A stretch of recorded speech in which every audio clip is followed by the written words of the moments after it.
Welcome to Lit with Ernest, the podcast where we dive into the lives and works of the world's most influential authors.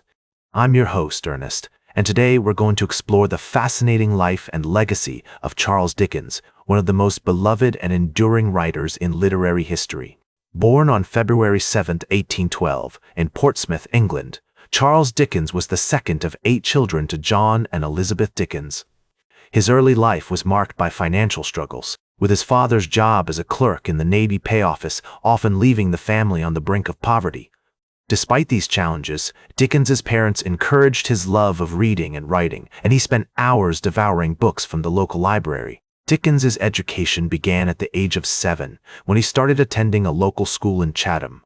However, due to his family's financial difficulties, he was forced to drop out of school at the age of 12 and work in a factory to support his family. This experience would later influence his writing, particularly in novels like Oliver Twist and David Copperfield, which explored themes of poverty, exploitation, and social injustice.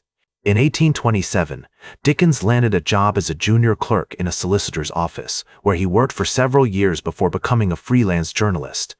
His experiences as a journalist took him to the streets of London, where he witnessed firsthand the city's poverty, crime, and social inequality. These observations would later become the foundation of his writing, which often explored the complexities and contradictions of human nature. Dickens's literary career began in earnest with the publication of The Pickwick Papers in 1836. This serialized novel was a huge success, and it established Dickens as a rising star in the literary world. Over the next several decades, he would go on to write some of his most famous works, including Oliver Twist, Nicholas Nickleby, Martin Chuzzlewit, and David Copperfield.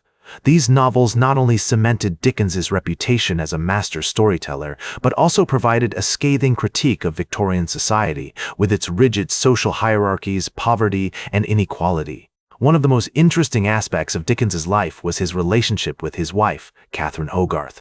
The couple married in 1836 and had 10 children together, but their marriage was marked by tension and infidelity. Dickens's affair with the young actress Ellen Ternan has been well documented, and it's believed to have inspired some of the more romantic passages in his later works. Dickens's legacy is nothing short of remarkable. He helped shape the literary landscape of the 19th century, influencing countless writers who followed in his footsteps. His work has been translated into dozens of languages, and his characters, from Ebenezer Scrooge to David Copperfield, are household names. So how does Dickens's work influence modern writers? You can see his fingerprints on everyone from George Orwell to Stephen King. His emphasis on social commentary, his use of vivid characterization, and his mastery of plot and pacing have all become staples of contemporary literature. For example, authors like Donna Tartt and Jonathan Franzen have cited Dickens as an influence, and their novels often explore similar themes of family, identity, and social class. In conclusion, Charles Dickens was a complex, multifaceted figure, a writer, a journalist, a social commentator, and a deeply human being. Dickens's life was not without controversy, however. He was a product of his time, and some of his views on women, minorities, and social issues might seem outdated or even offensive to modern readers. For example, his depiction of Jewish characters in Oliver Twist has been criticized for perpetuating anti-Semitic stereotypes. Similarly, his treatment of female characters has been seen as limited and paternalistic by some critics. Despite these limitations, Dickens's work remains a testament to the enduring power of literature to challenge our assumptions, spark our imaginations, and inspire us to action. That's all for today's Lit with Ernest. Like this episode if it hit true. Share it if you respect honest talk about books. Subscribe, because we'll do this again. This is Ernest, signing off.